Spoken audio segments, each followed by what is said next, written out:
Praise the lord. ప్రియమైనటువంటి దైవ జనాంగమా, ఈ ఉదయకాల సమయంలో దేవుని యొక్క వాక్యాన్ని జకరియా గ్రంథంలో 3వ దర్శనాన్ని కొన్ని నిమిషాలు ధ్యానం చేసుకునే ముందు ప్రార్థన చేసుకుందాం. ప్రతి ఒక్కరు కూడా తరలివచ్చినట్లయితే. మహాగణుడ, పరిశుద్ధుడ యేసయ్య, మీకు వందనాలు, స్తుతులు, స్తోత్రం ప్రభువా.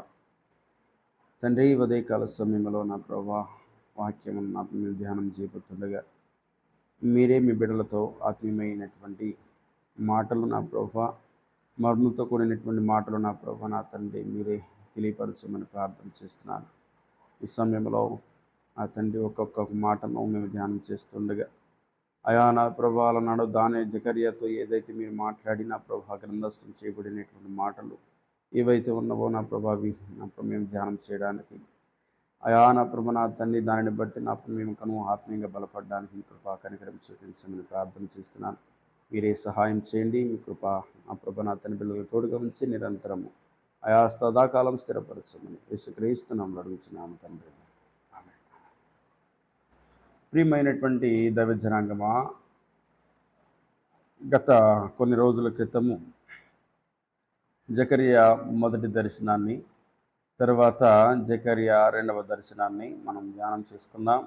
ఇప్పుడు జకరియా 3వ దర్శనాన్ని మనం ధ్యానం చేయబోతున్నాం.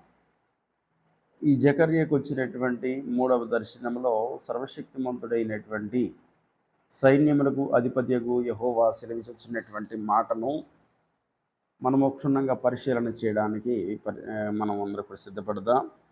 2వ అధ్యాయము 1వ వచనం నుంచి 3వ దర్శనాన్ని గురించి వ్రాస్తున్నాడు. 2వ అధ్యాయము 1వ వచనం నుంచి జకరియా గ్రంథంలో 2వ అధ్యాయము 1వ వచనం. మరియు నేను తేరుచూడగా కొలనూలు చేత పట్టుకున్న ఒకడు నాకు కనబడెను. నీవెక్కడికి పోవచ్చున్నావని నేను అతనిని అడుగుగా అతడు యెరూషలేము యొక్క వెడల్పును పొడుగును ఎంతైనది కొలిచి చూడబోచున్నాను అనెను. అంతటా నాతో మాట్లాడుచున్న దూత బయలుదేరగా మరి ఒక దూత అతనికి ఎదుర్కొని వచ్చెను.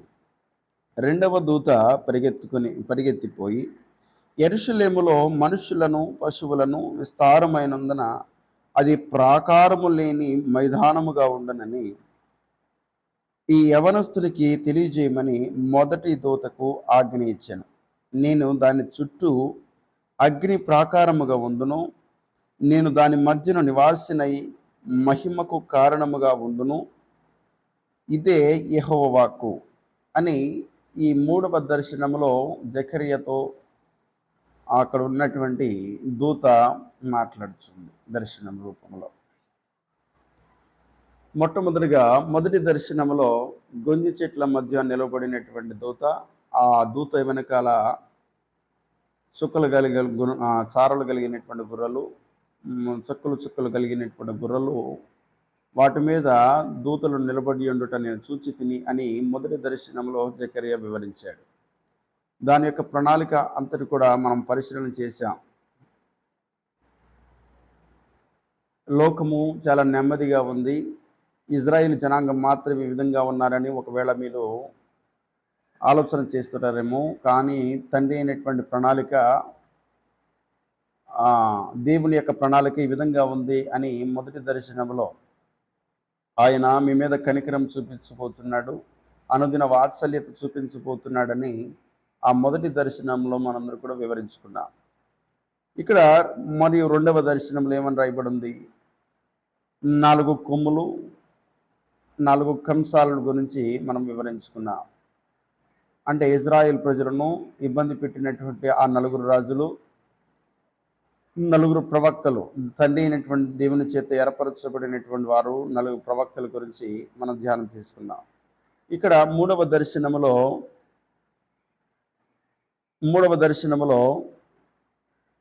కొలనులు చేత పట్టుకునేటువంటి ఒకడు నాకు కనబడెను అని 3వ దర్శనంలో వివరిస్తున్నాడు. ఈ కొలనూలు చేత పట్టుకున్నటువంటి ఆ దూత ఎవరు? నీవెక్కడికి పోవచ్చున్నావని నేను అతనిని అడుగుగా అతడు చెప్తున్నటువంటి మాట ఏంటంటే, వెడల్పును పొడుగును ఎంతైనది కొలిచి చూడబోవచ్చున్నాను అని ఇక్కడ దూత ప్రత్యుత్తరం ఇచ్చినట్టుగా మనకు కనబడుతుంది. గమనించాలి ప్రియమైనటువంటి దైవ జనాంగమా. నెబుకద్నెజరు చేత కూల్చబడినటువంటి మందిరం, నెబుకద్నెజరు చేత ఆ ప్రాకారము పడగొట్టబడినటువంటి విధానం, ఏదైతే సొలొమోను అనేటువంటి రాజు చేత కట్టబడినటువంటి మందిరం ఉందో అది నెబుకద్నెజరు చేత పడగొట్టబడింది. కల్దీయులు పరిపాలన చేస్తున్నటువంటి ఆ రాజు నెబుకద్నెజరు. ఈ నెబుకద్నెజరు కాలంలో ఇజ్రాయేల్ జనాంగం మీదకి వచ్చి వాళ్ళని జయించి దాసుల గృహానికి తీసుకువెళ్ళారు. దాసుల గృహానికి వెళుతూ అక్కడ ఉన్నటువంటి మందిరము ఉన్నటువంటి సమస్తాన్ని ధ్వంసం చేశారు, కాల్చివేశారు. ఇక్కడ దేవుడు చెప్తున్నటువంటి మాట ఏంటంటే, ఇజ్రాయేల్ ప్రజలతో నేను మరలా నూతన మందిరాన్ని నిర్మించబోతున్నాను. ఆ నూతన మందిరము ఈ విధంగా ఉండబోతుంది, నా మహిమతో నిండబోతుంది అని ఇజ్రాయేల్ ప్రజలతో తండ్రి దేవుడు మరలా మాట్లాడాడు. ఎవరిని పంపించి? జకర్యాని పంపించి. అక్కడ ఉన్నటువంటి జనాంగం అంతా కూడా దాసులుగా ఉండినటువంటి కాలంలో ఇజ్రాయేలీ జనాంగాన్ని బలపరచడానికి, ఆ బలపరచబడినటువంటి ఒక్కొక్క మాటను అనేకమైన ప్రవక్తలను తండ్రి దేవుడు ఏర్పరిచి ఈ 70 సంవత్సరాలను గతించిన తర్వాత, ఈ 70 సంవత్సరాలు ఈ మీకు నియమించినటువంటి ఈ శిక్షావిధి కాలం జరిగిపోయిన తర్వాత నేను మరలా మందిరాన్ని నిర్మించబోతున్నాను అని ఈ 3వ దర్శనంలో మాట్లాడుతున్నటువంటి విధానం. అయితే మరలా ఇంకొక మాట మాట్లాడుతున్నాడు. అంతటా నాతో మాట్లాడుచున్న దూత బయలుదేరగా మరి ఒక దూత అతన్ని ఎదుర్కొని వచ్చినంట. మరొక దూత అతను ఎదుర్కొందంట. ఏమని చెప్తుందా మరి ఒక దూత? ఆ 2వ దూత పరిగెత్తిపోయి యెరూషలేములో మనుషులను పశువులు నిస్తారమైనందున అది ప్రాకారములు లేని మైదానముగా ఉండునని ఈ యవనస్తునికి తెలియజేయము. మొదట దూతకు ఆజ్ఞ ఇచ్చాను, నేను దాని చుట్టూ అగ్ని ప్రాకారముగా ఉండును. ఈ ప్రాకారము లేనటువంటి మైదానానికి నేనే ప్రాకారం, అది అగ్ని ప్రాకారముగా ఉండును. అంటే మీ అందరు కూడా నేను రక్షణ కవచాన్ని స్థిరపరచబోతున్నాను అని ఈ 3వ దర్శనంలో సర్వశక్తిమంతుడైనటువంటి దేవుడు ఇజ్రాయేల్ జనాంగంతో మాట్లాడుతున్నాడు.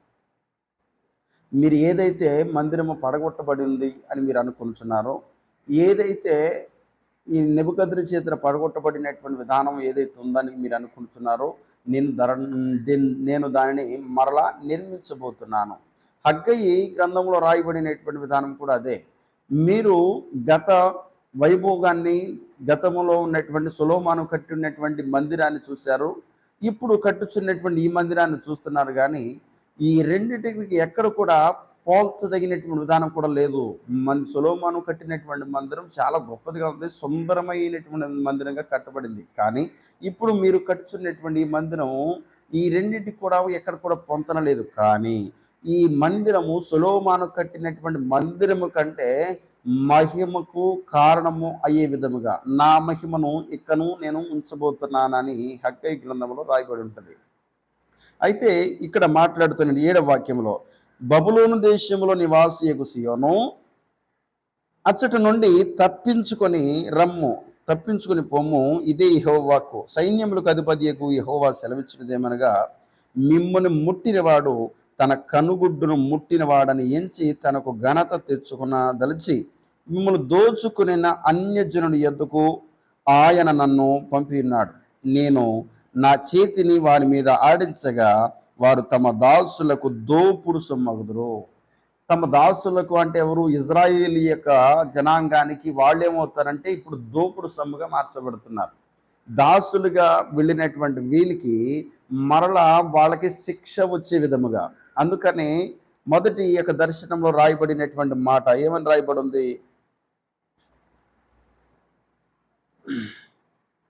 12వ వాక్యంలో, అందుకు యెహోవా దూత, సైన్యములకు అధిపతియగు యెహోవా 70 సంవత్సరం నుండి నీవు యెరూషలేము మీదను యూదా పట్టణం మీదను కోపముంచి ఉన్నవే, ఇంకా ఎన్నాళ్ళు కనికరింప ఉందువని మనవి చేయగా యెహోవా దూత మాట్లాడినటువంటి దూతకు ఆదరణైనటువంటి మధుర వచనముతో ఉత్తరం ఇచ్చాను. కాబట్టి నాతో మాట్లాడుచున్న దూత నాతో ఇట్లా నేను నీవు ప్రకటన చేయవలసిందేమనగా, సైన్యములకు అధిపతియగు యెహోవా సెలవిచ్చుచున్నాడు, నేను యెరూషలేము విషయంలో సియోను విషయంలో అధిక ఆసక్తి కలిగి ఉన్నాను.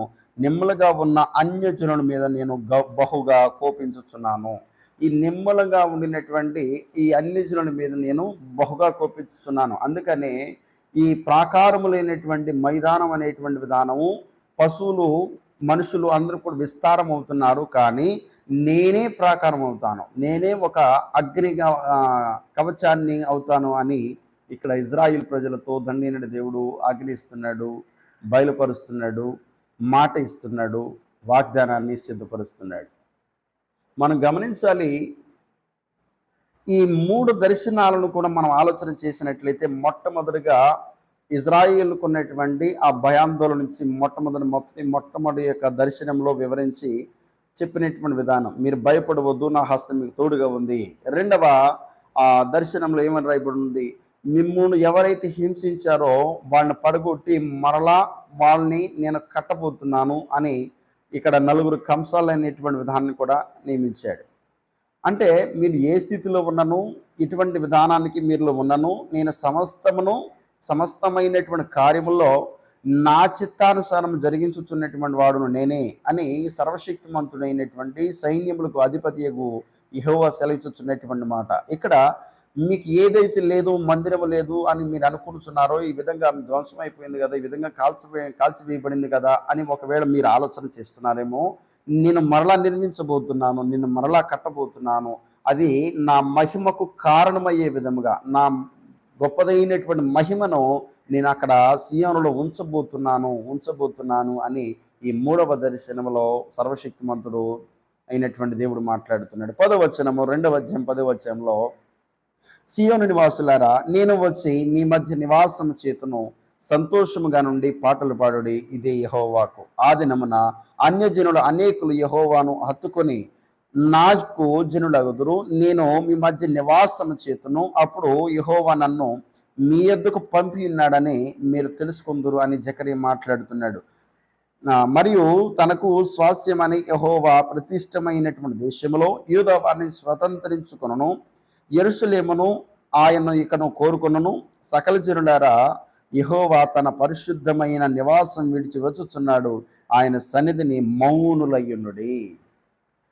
ఈయన అందుకనే యేసుక్రీస్తు సువార్తను ప్రకటిస్తున్నటువంటి కాలంలో ఈ పాత నిబంధనలో రాయబడినటువంటి సంగతులు, ప్రవక్తల గ్రంథాల్లో రాయబడినటువంటి సంగతులు నా గురించి సాక్ష్యం ఇస్తున్నాయి. నాకు నా విధానం అంతా కూడా మీరు చూస్తున్నారు, కానీ నాకు ఛాయారూపముగా రాయబడినటువంటి ఆ గ్రంథాలు మీరు పరిశీలన చేస్తున్నట్లయితే నేను అక్కడ ఉంటాను. నేను అక్కడ నా గురించి రాయబడినటువంటి సంగతులు మీరు పరిశీలన చేసినటువంటి పక్షమున నన్ను గురించి మీరు తెలుసుకునే విధంగా ఉంటారు అని సైన్యములకు అధిపతియకు యెహోవా సెలవిస్తూ ఇక్కడ జకరియా గ్రంథంలో వివరిస్తున్నాడు. ఏమని మాట్లాడుతున్నాడు, నేను సకల జనులారా సంతోషించుడి, మీ మధ్యన నేను నివాసము చేయబోతున్నాను, సంతోషముగా నుండి పాటలు పాడుడి, ఇదే యెహోవాకు. ఆ దినమున అన్యజనులు అనేకులు యెహోవాను హత్తుకొనును. అన్యజనులు ఆయన వైపు తిరిగింది ఎప్పుడు, యేసుక్రీస్తు పునరుత్థానుడు యేసుక్రీస్తు ఎప్పుడైతే యెరూషలేము అనేటువంటి ఆ యొక్క విధానంలో పుట్టాడో, బెత్లెహేములో పుట్టాడో, ఆయన అద్భుతమైన కార్యములు, ఆశ్చర్యమైన కార్యములు చేశారు. చాలామంది కూడా కనువిప్పు కలిగింది. ఇది కదా నిజమైనటువంటి రక్షణ అంటే ఏంటో తెలుసుకునేటువంటి విధానంలో తన ప్రాణములు సహితం వదిలిపెట్టి అందుకు సంతోషించారు, పాటలు పాడారు. ఇక్కడ 12వ వాక్యంలో మరియు తనకు స్వాస్యమనే యెహోవా ప్రతిష్ఠితమైనటువంటి దేశంలో యూదా వారిని స్వతంత్రించుకొనును, యెరూషలేమును ఆయన నిక్కను కోరుకొనును. సకల జనులారా యెహోవా తన పరిశుద్ధమైన నివాసమును విడిచి వచ్చుచున్నాడు. పరిశుద్ధమైనటువంటి నివాసమును విడిచి వచ్చుచున్నాడు. ఆయన మన మధ్య నివాసం చేయబోతున్నాడు. మరలా ఆయన మనందరినీ కూడా కట్టబోతున్నాడని అక్కడ ఉన్నటువంటి ఇజ్రాయేల్ జనాంగంతో మాట్లాడాడు. ఇక్కడ ఉన్నటువంటి సకల జనులతో మాట్లాడుతున్నాడు. ఈ విధంగా ప్రవక్తల గ్రంథాల్లో రాయబడినటువంటి సంగతులు, ఆయన గురించి సాక్ష్యం ఇచ్చినటువంటి విధానంలో మనం ఆలోచన చేయాలి. ఈ విధంగా అంత ప్రణాళికను చొప్పున ఈ లోకానికి ముందుగానే నేను వస్తున్నాను అని చెప్పినటువంటి దేవుడు ఇప్పుడు మన మధ్య నివాసం చేస్తున్నటువంటి పరిశుద్ధాత్మ దేవుని మనం ఎందుకని కనుగొలేకపోతున్నాం, ఎందుకని ఆయనను మనం కలిగి ఉండలేకపోతున్నాం, మనం ఆలోచన చేయాలి. ఇక్కడ దాసుల గృహంలో ఉండగా ఇజ్రాయేల్ జనాంగంతో మాట్లాడి బలపరిచినటువంటి దేవుడు ఈ కాలంలో ఇప్పుడున్నటువంటి పరిస్థితుల్లో పరిశుద్ధాత్మ దేవుడు ఆదరణకర్తగా ఉండినటువంటి దేవుడు మనల్ని ఏం చేస్తున్నాడు? నీతిని గురించియో తీర్పుని గురించి లోకమును ఒప్పింప చేస్తున్నాడు ఆయన. ఇది నిజమైనటువంటి సత్యమైన సువార్త. నీతిని గురించియో తీర్పుని గురించియో లోకమును ఒప్పింప చేయను. ఆయన వచ్చి నాలో ఉన్నటువంటి ఆ సందర్భం తీసుకొని మీకు బోధించును అని యోహాను సువార్తలో రాయబడినటువంటి సంగతులు మనం అందరూ కూడా చాలాసార్లు చదువుకున్నాం. మనం గమనించాలి, ప్రియమైనటువంటి సహోదరి సహోదరులారా, ప్రియ జనాంగమా, ఏ విషయంలోనైనాను ఏ సంగతులనైనాను మనము ఆలోచన చేసినటువంటి పక్షమున ప్రతి విషయంలో మనము ఇబ్బందులకు గురి అయినప్పుడు ఆయన హస్తం మనకు తోడుగానే ఉంది. మనం శ్రమలకు గురి అయినప్పుడు ఆయన హస్తం మనకు తోడుగానే ఉంది. ఎప్పుడు వ్యాధిగ్రస్తులమైనప్పుడు కూడా ఆయన హస్తం మనకు తోడుగానే ఉంది. నిరంతరము కూడా ఆయన హస్తం మనకు తోడుగానే ఉంది. ఇదేంటి? వ్యాధిగ్రస్తులైనప్పుడు ఇబ్బందులు అయినప్పుడు నన్ను విడిచిపెట్టాడు కదా అని మనం ఆలోచన చేస్తాం చాలాసార్లు. కాదు, ఇక్కడ దాసుల గృహానికి పంపించినటువంటి వాడు సర్వశక్తిమంతుడు. ఎందుకని అంటే, ఎప్పుడైతే సొలొమోను చేత తండ్రి దేవుడు నిబంధన చేసుకుంటాడు, నా నిబంధనను స్థిరపరుస్తున్నాను, ఎప్పుడైతే నా జనులుగా మీరు ఉంటారో నేను మీకు దేవుడనే ఉంటాను. కానీ మీరు ఎప్పుడైతే అన్య జనాంగము విధానంలోకి మీరు వెళ్ళిపోతారో, దేవతలకు మీరు పూజించడం మొదలు పెడతారో, దానికి ఉన్నటువంటి మహిమను నేను తీసివేస్తాను, కొట్టివేస్తాను అని సొలొమోనుతో తండ్రి దేవుడు వాగ్దానం చేస్తాడు. అట్టి విధంగా వచ్చినటువంటి శ్రమను బట్టి ఇజ్రాయేల్ ప్రజలు ఆలోచన చేసిన విధానం ఏంటి? అయ్యా, మా పాపములే మా దోషములే దీనికి కారణములు, దయచేసి మమ్మల్ని కరుణించండి, మాపై కృప చూపించండి అని ఎప్పుడైతే ఆయనను వేడుకుంటారో, అట్లాగే మన యొక్క శ్రమలు కానీ మన యొక్క ఇబ్బందులు కానీ మనం ఎప్పుడైతే ఆయనకు మొర్ర పెట్టుకుంటామో అతి సమీపముకు నిండినటువంటి ఆయన మన వైపు తిరుగుతాడు. ఇదంతా కూడా తిరగాలనేటువంటి ఆలోచన కలిగినటువంటి సర్వశక్తిమంతుడు మనకు ఇబ్బంది, ఇరుకు, శ్రమ, లేదంటే బహుఘోరమైనటువంటి శ్రమలో, లేదంటే వ్యాధి అయినటువంటి బాధలు, అప్పుల బాధలు, నానా రకాలైనటువంటి విధానం, ఇదంతా కూడా ఎందుకని వస్తుంది? నిన్ను నన్ను అనుదిన వాత్సల్యత నీపైన నాపైన ఏ విధంగా ఆయన చూపించబోతున్నాడు. సంతోషంగా ఉంటే దేవుడికి మనకు గుర్తుకురాడు. సంతోషంగా ఉంటే ఆయన ఎక్కడుంటాడో ఏ విధంగా చేయాలో కూడా తెలియదు. కానీ మనకి ఇబ్బంది, శ్రమ, ఈ విధానం ఎప్పుడైతే వస్తుందో ఆయన వైపు మనం అందరూ కూడా తిరగడానికి సిద్ధపడతాం. అందుకని ఈ 3వ దర్శనంలో తండ్రి దేవుడు ఇజ్రాయేల్ ప్రజలను మాట్లాడుతూ, మీకు రక్షణ కవచానిగా నేను ఉండబోతున్నాను, నా యొక్క పరిశుద్ధ స్థలాన్ని విడిచి నా గొప్పదైనటువంటి మహిమను మీ మధ్య ఉంచబోతున్నానని వాగ్దానం చేయబడిన విధానం మనమందరూ కూడా విన్నాం. ఆలోచన చేయండి, మనమందరూ కూడా ఆలోచన చేయాలి. బైబిల్ గ్రంథంలో రాయబడినటువంటి సంగతులు ఎవరి గురించి ఎందు నిమిత్తం రాయబడ్డాయో, ఎందు గురించి భద్రం చేయబడ్డాయో అని ఒక్క క్షణమైన మనం ఆలోచన చేస్తే, నా గురించే కదా అనేటువంటి ఆలోచన మనందరూ కూడా రావాలి. నన్ను ఈ స్థితిలో నిలబెట్టడానికి ఉండినటువంటి పరిస్థితులు ఏదైతే ఉన్నాయో ఆ పరిస్థితులు ఆలోచన చేసినప్పుడు దేవుని యొక్క హస్తం నాకు ఎంతగానో తోడుగా ఉందో నేనే బలమైనటువంటి ప్రత్యక్షమైనటువంటి సాక్షిని. నాకు ఎంత శ్రమ వచ్చినప్పుడు, ఎంతో ఇబ్బంది వచ్చినప్పుడు, అనేక రకాలైనటువంటి శోధనలు వచ్చినప్పుడు నేను ఆయనకు మొర్ర పెట్టినప్పుడు ఆయన నాకు ప్రత్యుత్తరం ఇచ్చాడు. దాసుడా, ఈ విధంగా నువ్వు చేయబోతున్నావు, ఇప్పుడు నా పని చేయబోతున్నావని ఆయన మాట్లాడిన విధానంలో ఈ యొక్క సమయంలో మీతో మాట్లాడుతున్నానంటే దేవుడు నాపై చూపించినటువంటి కృప, అనుదిన వాత్సల్యం ఇది ఎంతో గొప్పదైనది. దానికి నేను ఎంత స్తుతులు ఆయనకి చెల్లించిన నా జీవితం సరిపోదు. ప్రియమైనటువంటి సహోదరి సహోదరులారా, ఆలోచన చేసి దేవుని యొక్క వాక్యంలో, దేవుని యొక్క విధానంలో బలపడడానికి మనందరూ కూడా సిద్ధపడదాం.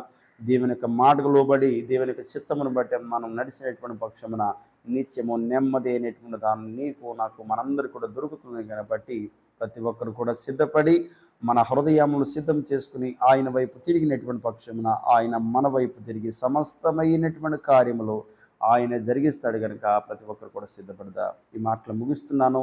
వాక్యమును మన హృదయంలో తండ్రిని దేవుడు పదిలపరచునుగాక. ఆమేన్. మీ అందరూ కూడా వందనాలు.